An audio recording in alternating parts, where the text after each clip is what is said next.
Alright guys, we're going to do a little bit more advanced practice here with our gravitational force problems.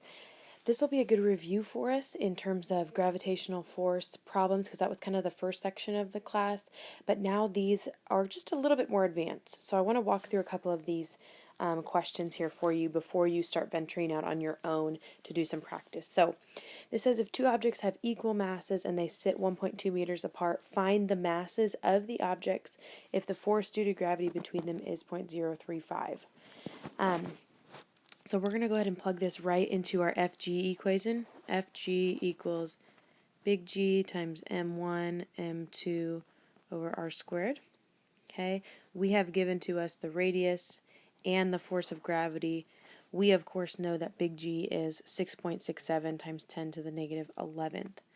So I'm going to go ahead and just start plugging this in here. The thing that we don't know is either mass of either object, right? But we do know one key thing, which is that they have the same mass. So instead of putting M1 and M2, if I know that M1 equals M2, right, I can do a substitution and just say it's M1 times M1. Or since they're the same value, I'm really just going to put in M times M. Okay? Now a lot of us here will just want to put 2M. But M times M is really not 2M, it is M squared. Right? That is only for instances in which they have equal masses, right? That's really important. All right, then I'm going to take the radius, which we know is 1.2, and I can't forget to square that as well. All right, so I'm going to go ahead and plug into my calculator and solve algebraically here. 0.035 divided by G. Right, and if you remembered, we stored that G value in our calculator before break, thankfully. That gets us this big giant number here, 5.247 times 10 to the 8 times 10 to the 8th equals M squared over 1.2 squared, right? All I did was divide G over. I'm going to keep that number in my calculator and I'm going to multiply that by 1.2 squared.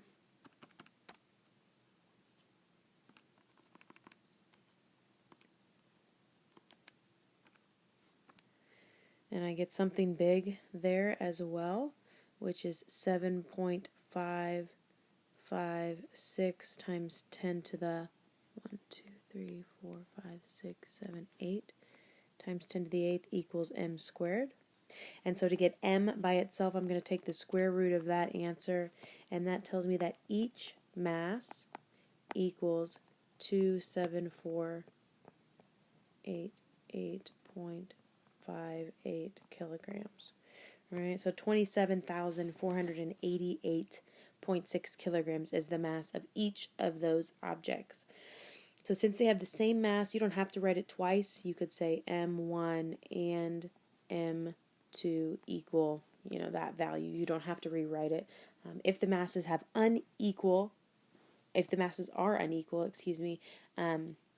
that means we do need to write them separately, and we have to be really clear about which is which. Okay? All right, so we're going to see that type of question a couple different times, specifically on the homework. So I want you to make sure that you can reference this problem. The big thing that we focused on here is that when they have equal mass, M1 times M2 is not just 2M, it is M squared. Okay, super important. So moving on to our next problem here. This says if one object weighs twice as much as the other and they sit only 0.85 meters apart, find the masses of the objects if the force due to gravity is 0.15 newtons. All right, in this problem, the thing that should stick out to us is this: one object weighs twice as much as the other. That's super important. In our situation, it doesn't really matter which one weighs more than the other, but I'm going to call it this. I'm going to say M1 weighs twice as much as M2. Right? Writing out that first kind of equation is really important, telling us that the mass of M1 is twice as much as M2. right? So that's going to be important here as we go through the problem. We were given our radius, and we were also given our force due to gravity. All right, so I'm going to start plugging in Fg equals big G, which we know, but I'm not going to write out. All right, so here is where this equation comes into play. This would usually be m1 times m2. Right, but we don't know either of those values. And so what I'm going to do is a substitution using this equation. If I know that m1 equals 2 times m2, then I'm going to substitute that here for m2. Right, and I'm going to say m1 times,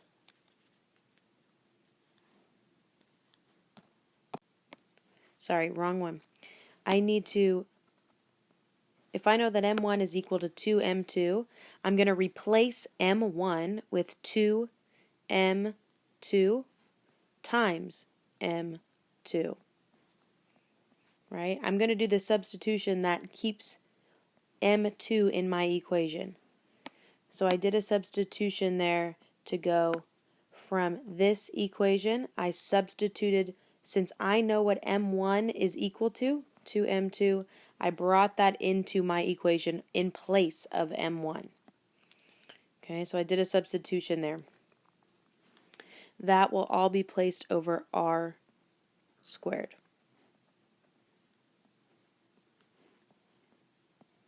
All right, and then I'm going to plug in here. So I'm going to go ahead and take 0.15 divided by g. So I'm going to divide by g, divide by g.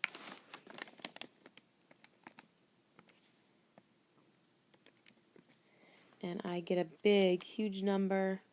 But I'm going to shorten that just for writing purposes. I'm going to keep that in my calculator so I don't have to rewrite it over and over again. But let's see, that's 2.248887, whatever. 1, 2, 3, 4, 5, 6, 7, 8, 9, times 10 to the 9th. Okay, that is equal to 2 m2 times m2, which I'll abbreviate here in a second, over 0.85 squared, which I'm going to go ahead and just plug that in now. 0.85 squared is 0.7225. All right, so now my next step is going to be to multiply these two together. So I'm going to take that 0.77225 times my previous number.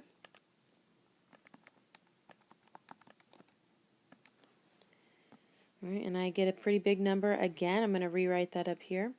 That gives me 1.625 times 10 to the times 10 to the 9th. Again, I'm only writing them abbreviated. I'm trying to keep the numbers in my calculator as full as I can, right? I'm only writing them abbreviated. So if you're getting a little different numbers, that's why. So now I need to look at this value. 2m2 times m2 is really 2m2 squared, right? So algebraically, I'm going to take this divided by 2,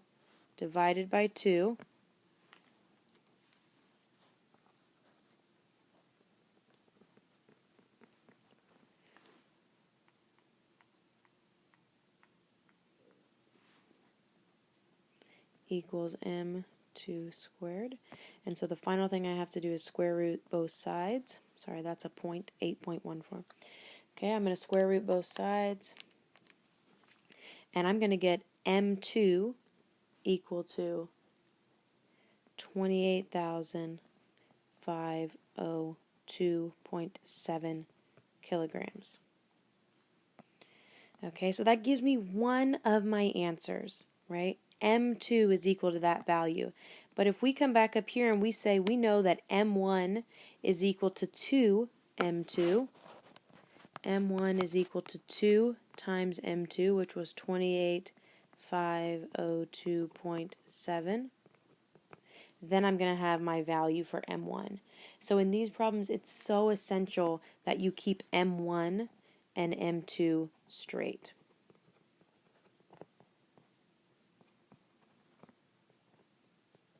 Okay, so when I multiply that by 2, I got 57,005.4 kilograms for M1. So the trickiest part of this problem was getting that substitution right? And you watched me, I almost messed it up as I started to do it.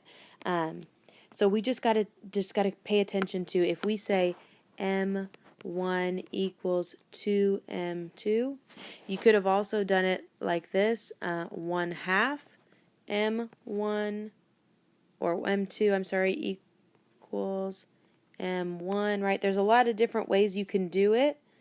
No, I did that backwards. 1/2 M1 equals M2, right? There's a couple different ways you could spell out that first equation. I like this way because I don't have to use fractions, but that is up to you. Okay, so that one is a little bit trickier, a little bit more intense, but we'll see that, I think, just once in our homework. All right, last one here. Actually, I think I misspoke. I don't think we see that one in our homework, but I wanted you to see a problem like that done. Last one here. At what distance from the surface of the earth is the man's weight reduced to 1/4 of his original weight on the surface of the earth? All right, so this problem is just the trickiest really to get started. Okay, what we do know, we don't know a whole lot. We do know the mass of the earth, and we do know the distance that the man will be from the earth when he's on the surface, but we don't know what distance he'll be when his weight is reduced. So we don't know a whole lot at this point. So I'm going to just go ahead and start setting up our equation here. Fg equals big G times the mass of the man times the mass of the earth, which we do know, 5.98 times 10 to the 24th, right? I think I missed my period there, okay? And then we're really solving for his distance from the surface of the earth. So really that's going to be encompassed in the radius. Okay, so far we've really only got two numbers that we know, right? G and the mass of the earth. So not super helpful so far.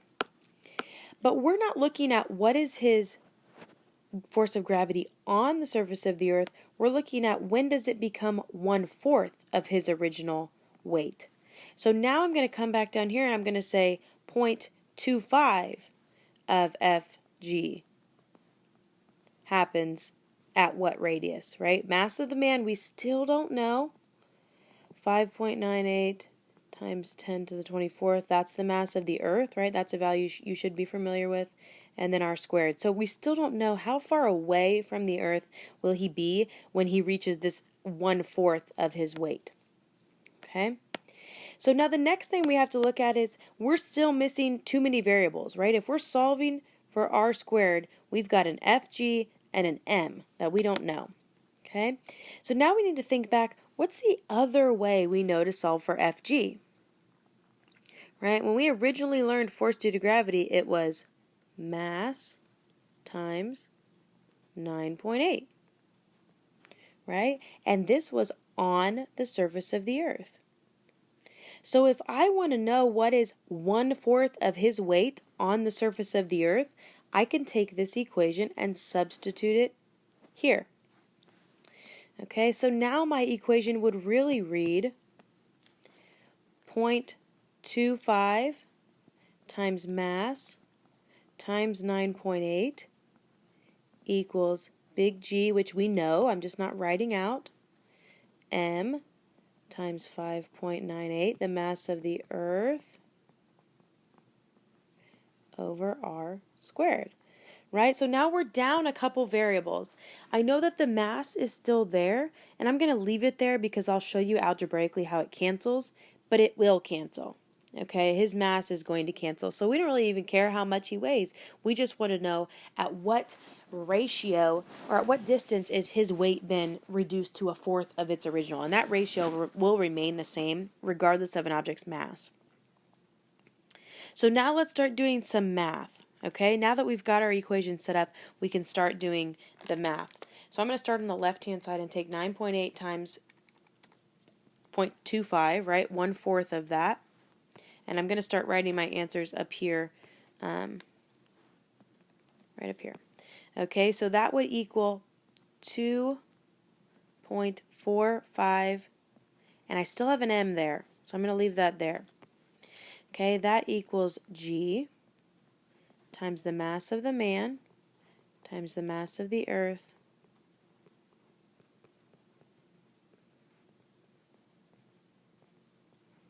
all over r squared, right? Remember, we're solving for distance, which means r. All right, next thing I would need to do is divide by g. Divide by g. Take 2.45 divided by g, and you should get a pretty big number. 3.673 plus a bunch of other stuff times 10 to the 10th equals m times 5.98 times 10 to the 24th over r squared. All right, so now we get to the part in our problems where I've got my variable on the bottom. Oh, I missed one thing here. I still have my m variable, so I'm going to still say this is still times m. Okay, now I've got my r variable that I need to solve for right here on the bottom, and so I switch these two places. So that leaves me with r squared equals m times 5.98 times 10 to the 24th over m times 3.673 times 10 to the 10th, and that's where my m's cancel. Okay, so now I'm going to take the mass of the earth, 5.98 times 10 to the 24th, and I'm going to divide it by that denominator, and I get r squared equals 1.63 times 10 to the 14th. And my last step then would be to square root that. Alright, so I got to write it back up top here because I'm running out of room. So my total radius comes out to be 1275940.3 meters. Okay, and so what that tells me is that's the distance from the center of the earth. But I want to know what's the distance from the surface of the earth. So the radius that I was given, let's give me some room here. The radius that I was given, that I solved for, I should say, I wasn't given it, I worked hard for that. The radius that I was given, here's the earth, here's the core, here's the man, right? This is the total radius I solved for, but I only want to know this distance. So I need to subtract the radius of the earth from that. So I'm going to subtract out 6.38 times 10 to the 6th meters. And that means the height above the Earth's surface in which his weight would be reduced to the 1/4 of the original value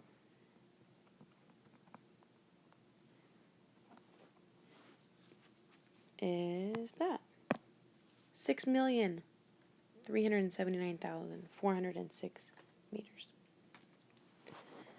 Okay, whew.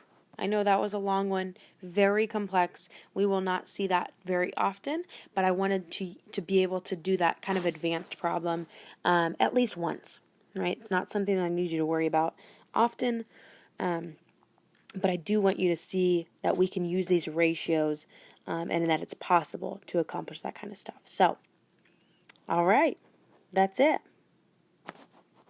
Have a great day. Jesus loves you.